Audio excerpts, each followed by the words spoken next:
I'll see you when I get back. Hello everyone and welcome to Charleston Antique Mall. Thank you for joining us today for our free vintage jewelry class part 2. Remember, if you missed part 1, you can always check out it on YouTube along with all of our other class content. We ask that you guys join us next month. I believe it is going to be September 17th at 1 p.m. for our primitives class. Check on our website and everything else for all the details about time and everything. I would like to introduce Maria, dealer number 7. She's going to be teaching the class today. Come on up. And little quick note, dealers, if you can turn off your walkies, and customers, if you can turn your cell phones off so we don't have any interruptions. Thank you all for joining us today. And we have an Instagram live sale coming up, so check that out. We're on Instagram. We're very active on there. We've been doing some sales, so we hope you can enjoy that. And welcome to the class, and thank you so much. You may present Maria, number 7, for us. Thank you all for coming in. For those of you who came last year, I hosted the first vintage jewelry class. It's basically a little information and knowledge about how to identify your vintage antique jewelry from the time period of Victorian, which is late 1800 until 1930s. And it got cut because I'm running out of time. So I'm continuing today to identify vintage jewelry from 1940s upward to 1990s. Start. My name is Maria. I'm a dealer here. My dealer is number 7 at the front. I'm not an expert, but I do went to school and get my diploma in applied jewelry professional. So I have a little bit more knowledge about fine jewelry and also custom jewelry. I also worked for a couple jewelry store in the past, and I'm just sharing all the information and education that I know of. So let's start. The jewelry from the 1940s. Unfortunately, the 1940s is famous with World War II. So during that time period, there is a lot of government actually used the metal to build tank, ammunition, jet, etc.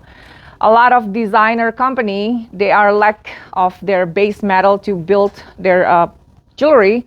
So they start using sterling, gold, platinum, and other base metal that they can get.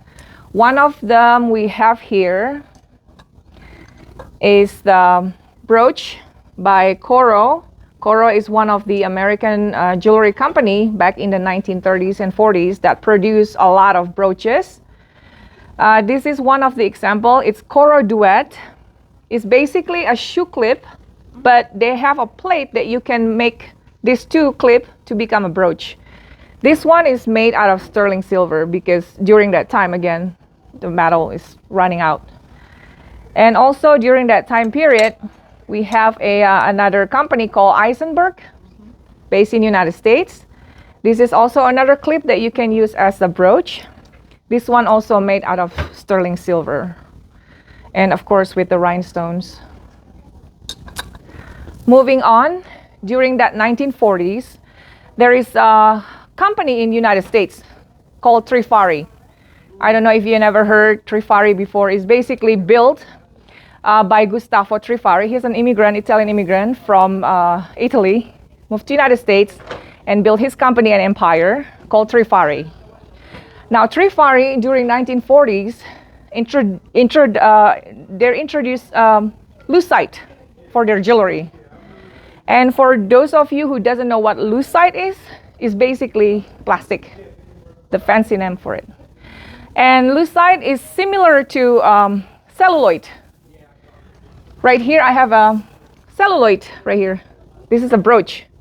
Now celluloid, it's invented way before Lucite, from the late 1800 to 1900. And celluloid, the downside of celluloid is they're highly flammable. So it's not really great for, jewelry. They come out with the Lucite by Trifari. One of them is a really famous type. They call it Jelly Belly. So Jelly Belly is basically like jelly beans. It's exactly like jelly beans. It's made out of Lucite. They can be transparent like this. This is one of the brooch. It's not by Trifari, it's just reproduction by a new designer, Alexis Bitar. But this is Lucite, what it looks like. They're basically plastic that you can mold it, you can carve it, and you can color it. This is one of their representation of Lucite Jelly Belly. And then soon after Trifari create Jelly Belly, other company follows. So here I have another Jelly Belly in fish. And we also have Jelly Belly in fruit. This one is by Sarah Coventry. That's another jewelry designer that famous during 1980s, 1970s. They also make Jelly Belly with picking glass. So they make a lot of Jelly Belly is so famous that it's still famous until now. They still remaking, reproducing. And we have also Jelly Belly in fruit. This is made in Austria. This is all Lucite. And also in Lucite, a lot of them, they have different kinds. So you have plastic clear like this. And then they also comes out with confetti. So it's an earring. It's a pair of earring. It's Lucite, it's plastic. But then they fill in with stuff to make it like this. And they call it confetti. Okay, moving on. Many of the jewelry in the 1940s also inspired by patriotism, obviously because of World War II. So a lot of companies make stuff like insignia, something like this. And I don't have a solid proof right now, but I will take a picture, and this is one of them. They make a lot of eagle with the American flag, also from the 1940s.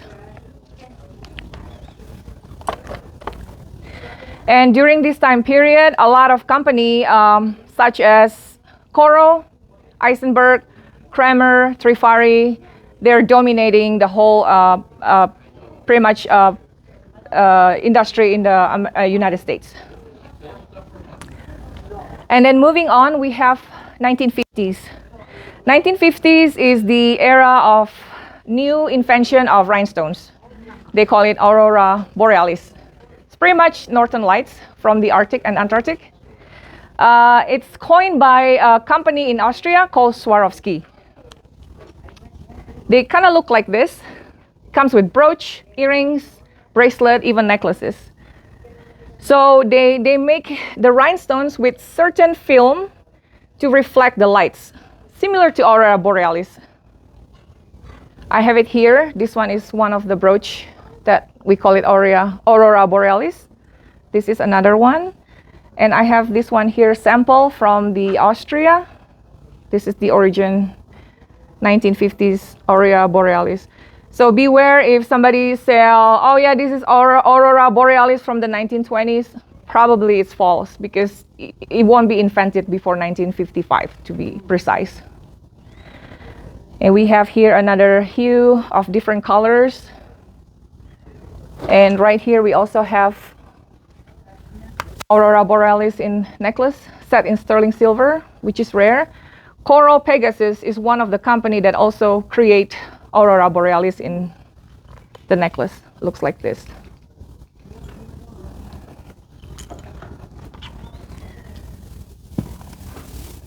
Also in the 1950s, Mamie Eisenhower, she started influencing pearls.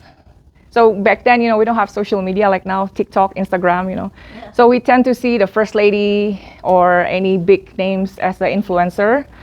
Mamie Eisenhower used a lot of pearl as a set during her inauguration ceremony.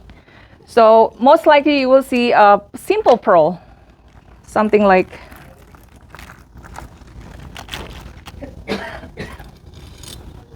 this, set with the earrings and also sometimes ring. Also during the 1950s, there's many pearls start to emerging. One of them is Miriam Haskell.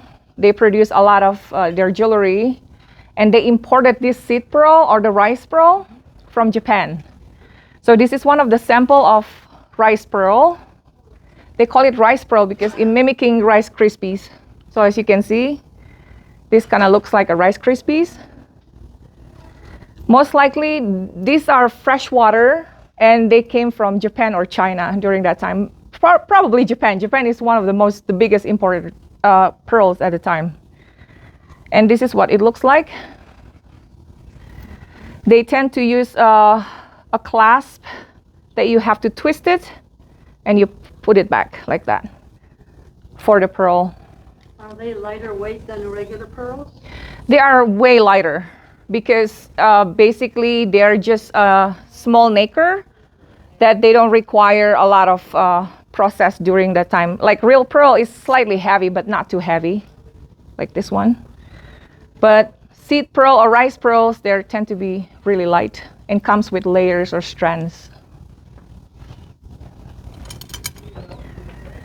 Also, during the 1960s, people start playing around with different material, right? So they do still do lucite, but also during that time, people start playing around with different materials. For example, we have amber right here. And a lot of people, they tend to mistaken, oh, is my stuff is amber or lucite? So basically with lucite, you can barely tell the difference. Some people, they say, oh, this is amber. One way to differentiate between lucite and amber is amber, most likely, if you put the UV light, they will glow. Yeah, but only certain amber, because you have different kinds of amber, and like that one. And for those of you who don't know what amber is basically a sap.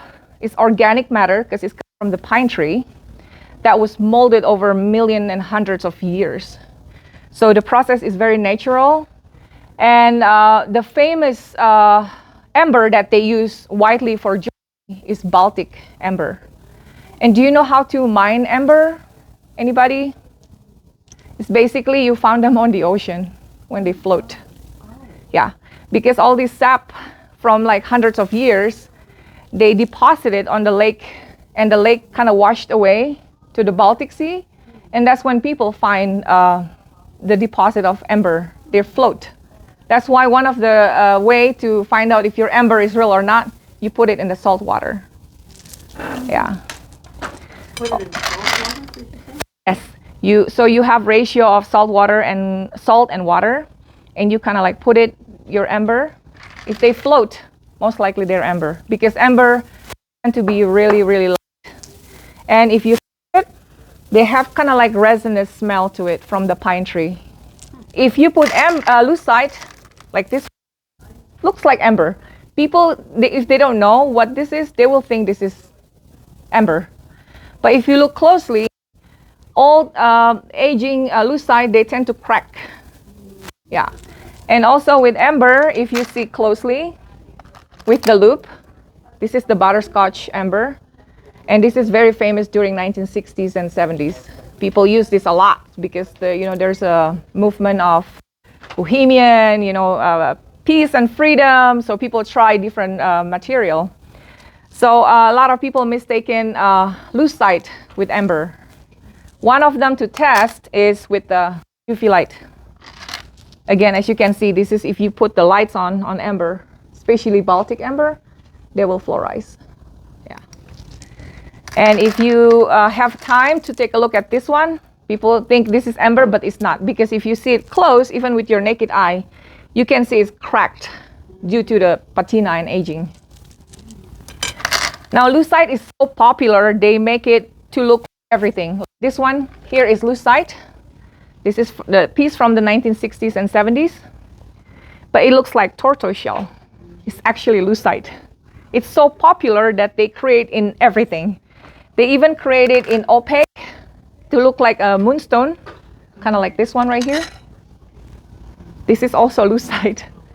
It's so popular that they still doing it until today. Up to today, they reproduce lucite. And right here, this is also lucite. This piece is vintage from the 1960s and 70s. A lot of people think this is amber, But when you see it close, even with your naked eye, there's no inclusion or there's no resin from the tree, or sometimes real amber, if you see it, you will see mosquito or any bugs inside or any type of sediment. Yeah. Okay. Now there's another material that also famous during 1960 and 70. They call it thermoset. Pretty much it's just plastic. It's just a fancy term of it. They make it in a bracelet, something like this. This is basically plastic. They just keep adding layers to it to look like turquoise, because during that time, 1960s and 70s, turquoise is kind of like come back. But this time people prefer bigger and bolder. They don't want the small turquoise like from the 1920s or before that. So these two are the sample of thermoset, and these are vintage items right here, but they go with bigger and bolder. Also during the time of 1960s, there is a lot of movement called Brutalist. Basically, it's a chaotic. They're building stuff without foundation. They kind of like Andy Warhol. They have a vision of modern. So it's reflected in jewelry as well. So pieces from 1960s, you can see this is modernist. To me, it's a chaos because I don't know. There's no structure. There's no aesthetic in it. It's just pretty much metal within metal, and they put rhinestone in it. Some people love it. It's not my type of jewelry. But this is also a piece from the 1960s, because during that time, with the Brutalist movement, comes with the jewelry that looks like piece of metal chunk, kind of like that one. Or like this right here. This is a copper with the glass beads. This is also from the 1960s and 70s.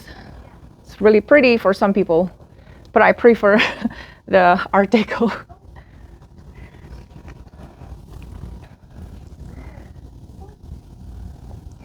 So the 1960s, the theme of flower is still popular. However, they go bigger and bolder. They use a lot of tin. They use a lot of enamel, painted. For example, we have a couple brooches here. This is 1960s, 70s. They go bigger right here. Now, comparably from the 1940s, the flower is super tiny, as you can see. And this is made out of a base of pot metal. And flower is super tiny, comparably to 1960s and 70s. So they still famous. Flower is always famous, but you can tell how the style is completely different. Also in the 1940s, people like to just use metal, simple like this, or like this. Sometimes they plate them with gold plated. Underneath it's sterling. We call it fair mail. But the 1960s, they go bold and really bright color. Something like flower with the painted, and something like this. So this is one of good indicator if you want to identify stuff from the 1960s or 70s. You also look at the back. Most of them have like a V-line type of backing.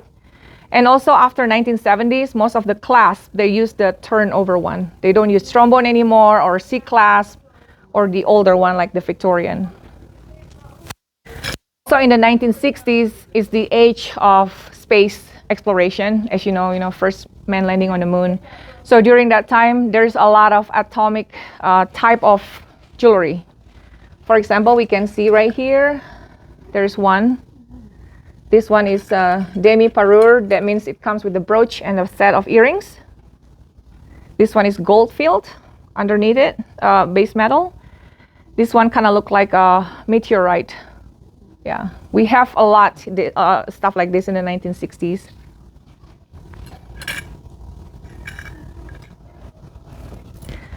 Also in the 1960s, one of the American jewelry company called Monet, they start producing charm bracelet. Charm bracelet has been running since back then, but they make it super, super nice. They even popularized it during their time with the advertisement. I have it here.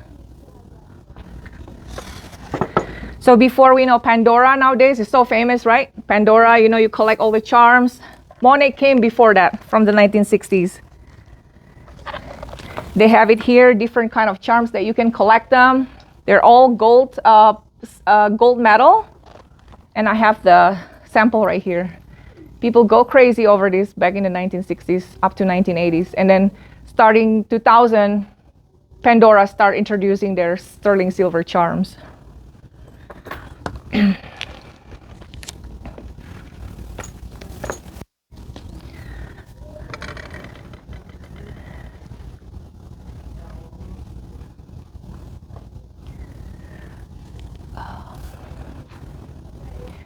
And also during the 1960s and 70s, a lot of ring, such as cocktail ring, which is something bigger and bolder for fun, for party, they start creating something like this. So we have a lot of cocktail ring emerging from the 1960s onward. And then 1970s, obviously, is the age of bohemian, you know, like freedom and love. So they start making a bolder design of necklaces and other jewelry. So you will see a lot of bangle. This is the clamper type by Trifari. Or you will see a lot of bangle that made out of just the gold tone or silver tone. They use different materials such as bone and lucite. Lucite is just dominant until today. Something like this one right here. This is made out of bone. People from the 70s love this kind of jewelry.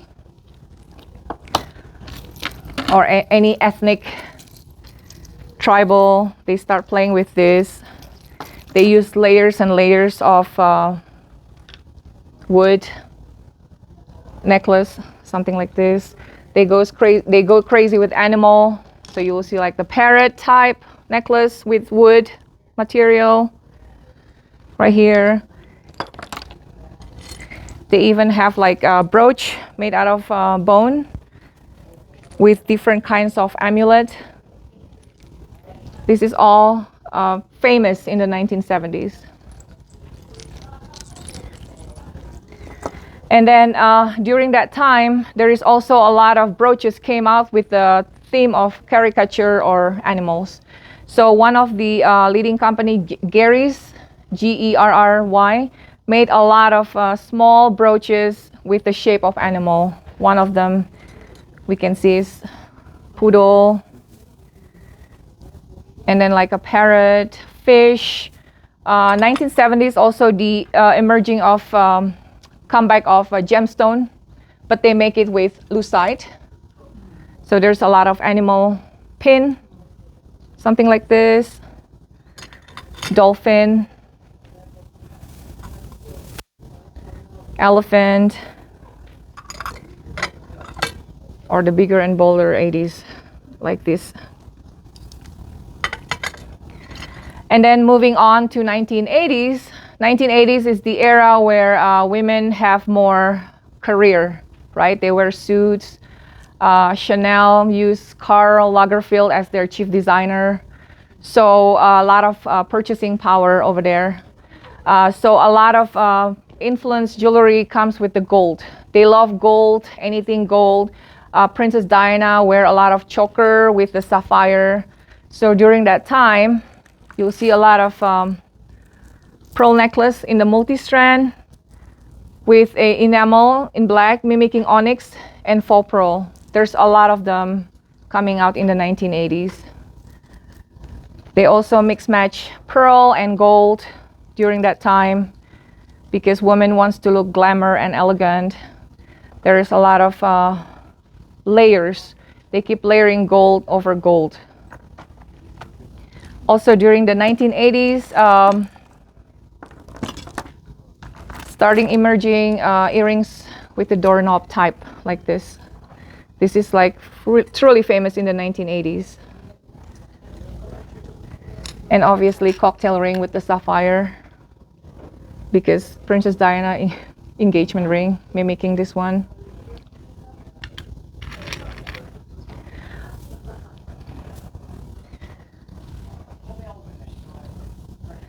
So during 1980s, people loved to wear jeans with the neon bright hair and the jewelry.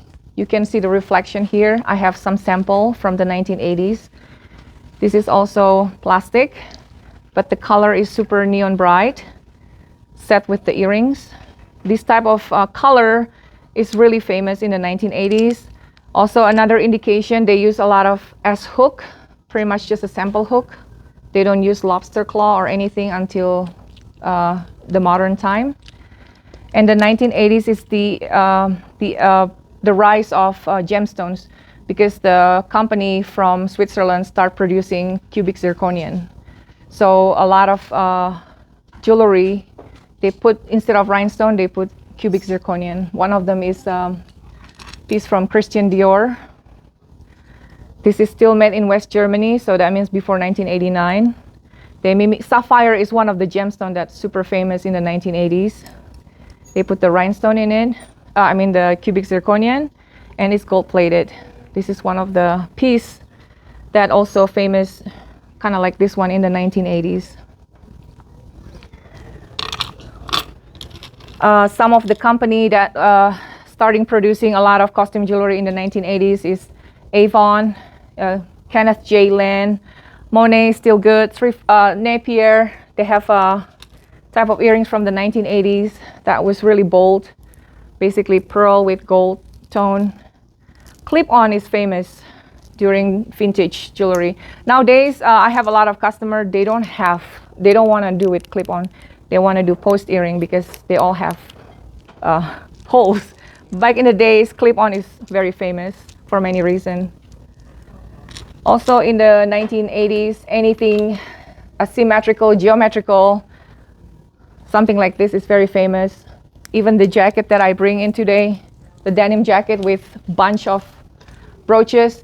This is one of the famous 1980s and 1990s style and fashion. This is how they put their brooch. 1940s people go with a really simple housewife. You put one brooch here, but 1990s they go crazy. So that's what make it different. Also back to the Lucite, because the production of Lucite is super wide, we have different types of Lucite, what they call it. Lucite transparent, obviously it's kind of like this Jelly Belly. Clear, acrylic, pretty much is acrylic, it's resin, you can tell. And then they also have what they call it moon glow Lucite, something that mimicking tints of colors. And they also have colored, where they injected colored. Even they carve their Lucite. People mistaken this with coral, but this is actually Lucite because they carve it. They can carve Lucite. Yeah. This is another Lucite. This is the modern production. This is by Alexis Bitar. He's one of the early 2000 jewelry designer. He produced this kind of Lucite, very famous, with the back film. So this is also Lucite, but different weight techniques. Some of the Lucite, he actually put finishing of satin. So if you see, it's not completely smooth. Later on, you can see. And this is another type of confetti Lucite, where they actually injected a lot of confetti. This is one of the sample right here. This is another sample of the Moonglow Lucite. They're mimicking a real moonstone, which I have it right now. This is real stone, and this is the Lucite. It's crazy how they make it super close to the real one. Yeah.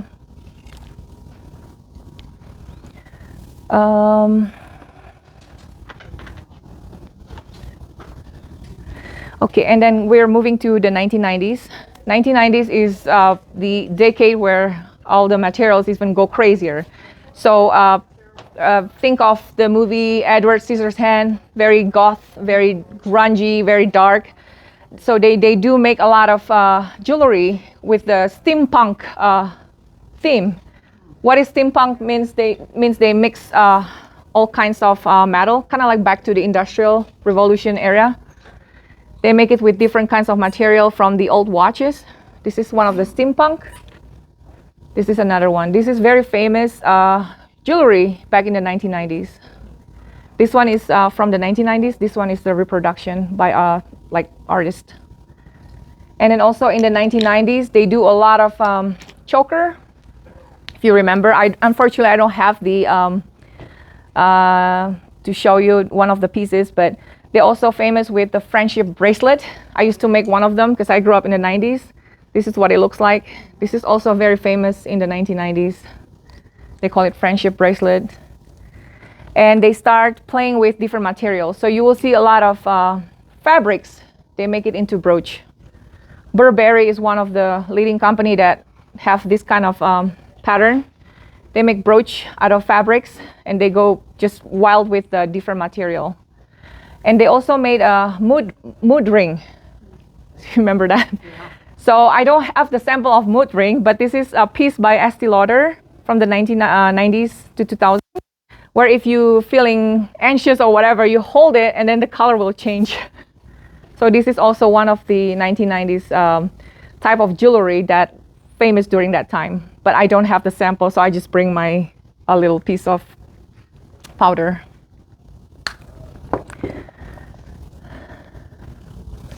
So I guess we can take any question. Yeah. Anybody have any question about anything? I'm sure I will as soon as I look at them. What about cameos? You didn't discuss cameos. Cameos is famous back in the Victorian era, as I discussed last year. They may come back with that in the 1960s and 70s, but unfortunately during that time period, because of mass-produced jewelry, they don't really make it with the real coral or real material. They use lucite to do it. Yeah, or they make it with the glass. Because I have some that look like real stone or something. Yeah. So the lucite can look like real stone? Absolutely. They can carve lucite. Yeah. So there is three famous type of plastic during the 1900s until the now, basically. Bakelite, which is invented in 1937.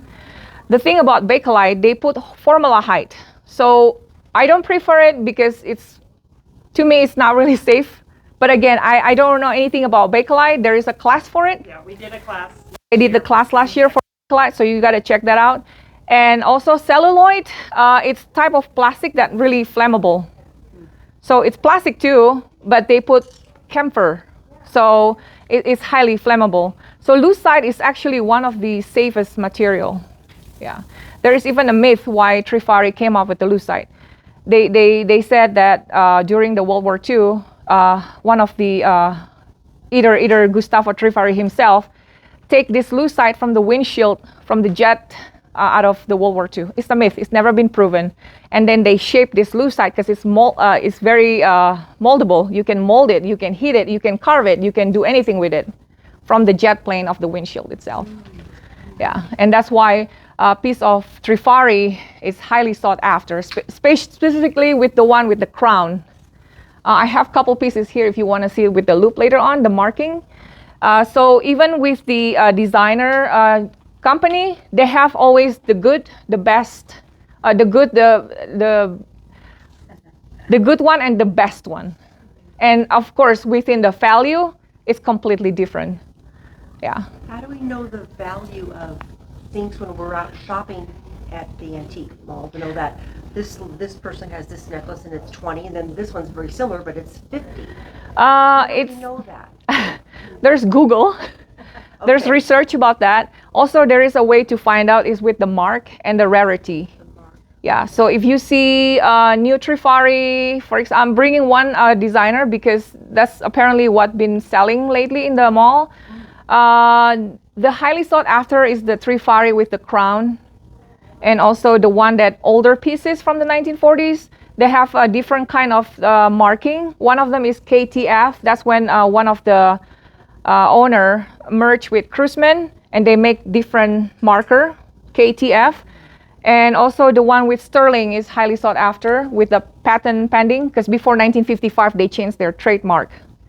After that, most Trifari they signed the piece. So if somebody says, oh, it's unsigned, I will doubt that authenticity. Yeah. And also with Coro. There's so many Coro. Coro is one of the American company that was leading in the 1940s up to 1960s or 70. Coro is one of the highly sought after if they are sterling or duet, something like this one. Because this one is made in the 1940s, and then this is sterling silver. There's tons of Coro out there that worth nothing, like less than $20. This one in the market worth around $200 to $300. There's a piece by Miriam Haskell that stretch up to thousands. They only made out of glass, plastic, or base metal. It's even more expensive than the real deal. Wow. There is one Trifari piece that is highly coveted.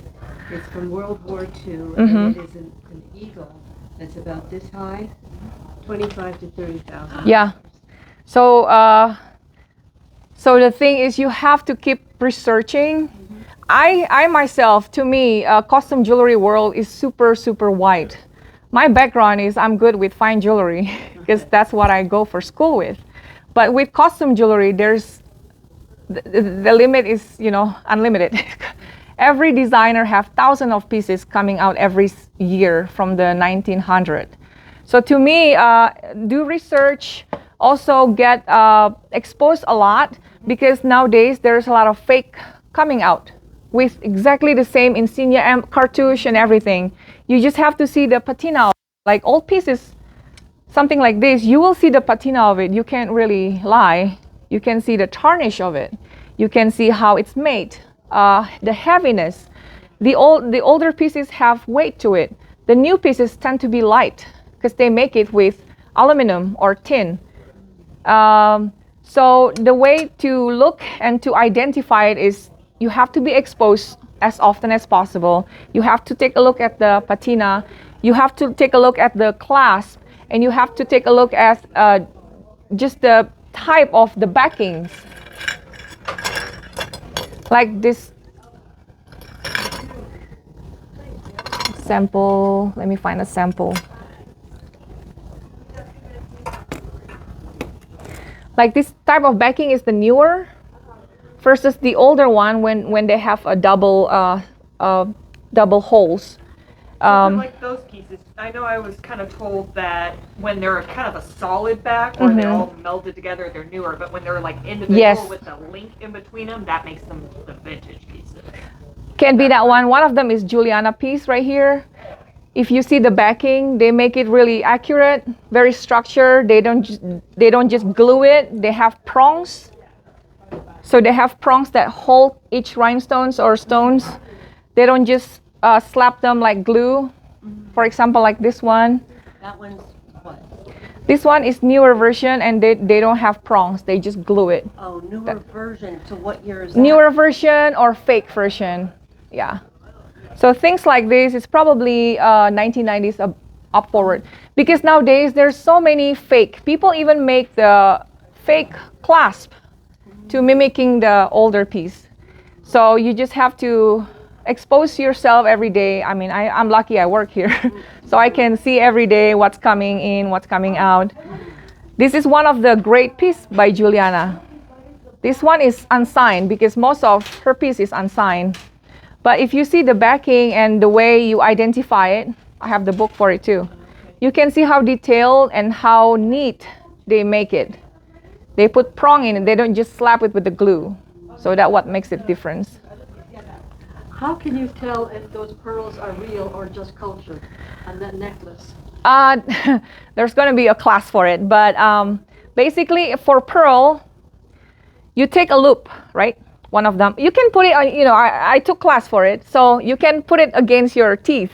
And if it's making like a sediment or a little like chalky, most likely it's real. And also, if you kind of like split it into like this, and you take a loop, you look at really close. If there is a chip of paint, most likely it's fake, or it's been dyed heavily. Yeah. And if you heard about Majolica pearl from Spain, those are fake. Those are actually fake.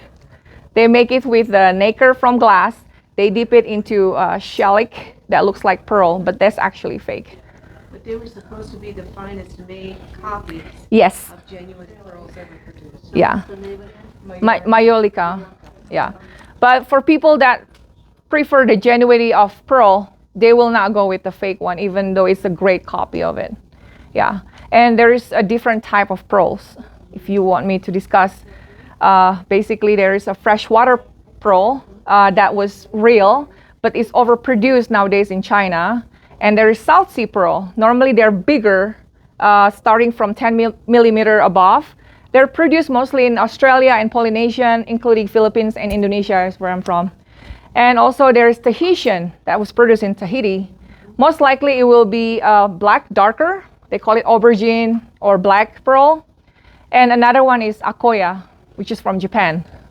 Those are from Japan and been mined since Mikimoto started in 1920s, early 1920s. Now Akoya pearl, normally they're tiny. They're not as big as South Sea. That's what makes it different. And from there, there's a different luster. There's a different, compound to it. I took the class for it, and if you're interested, maybe next year we can host a pearl class. Yeah. So basically, that's all my presentation for today, the 1940s until 1990s. If you have any questions regarding vintage jewelry during that time, please ask me any questions. If I can answer it right now, I will do it. If not, I will take your number and I will get back to you. Thank you. And feel free to come here and take a look. Let me do a quick little scan for you. Okay. Also, these are books that I highly recommend if you want to start somewhere. I like this publisher, Schiffer, if I say it right. This publisher is really good at identifying estate jewelry from the older pieces to 1960s. Inside here, you will find different, they don't value, some of them value the money, but they'll give you inside picture and then what's the designer brand name. You can start from somewhere. And I will highly recommend this kind of books to read. I read books every single day. I still learn about something every day, especially costume jewelry is super, super high. I mean, super vast. Like I can't really learn it throughout like 1 or 2 years. Take many, many years to master it. This is also one of the books that I highly recommend by Judith Miller. She's an expertise on making an antique books. Inside here, you'll find a different designer. From Kramer, Marvella, all the above. Stuff that I don't even know their designer, you can actually find it in this book. This is one of the books that I highly recommend. And if you want to go deep into each designer, they have from Juliana, Schreiner, Berg, Coro, Trifari. It's unlimited. So it's really, and I have only half an hour to bring this subject, so I try to help you guys as much as I can. Do you have any questions about today? I hope I can give you all the information. Yeah, because last year apparently I speak too much about certain items, so I'm running out of the time. So today I'm trying to make everything compact as possible. I think it's a great survey course. Nice done. Yeah, it's very basic. I'm not going into deep, so it's just for people that what is the 1960 looks like. So I'm just bringing, they're bold and bigger, yeah. So yeah, feel free to look at jewelry if you want, and ask me question about amber because I'm doing research about amber, and they're great, yeah. I have a couple of questions. Thank you, Maria. Thank you. Thank you.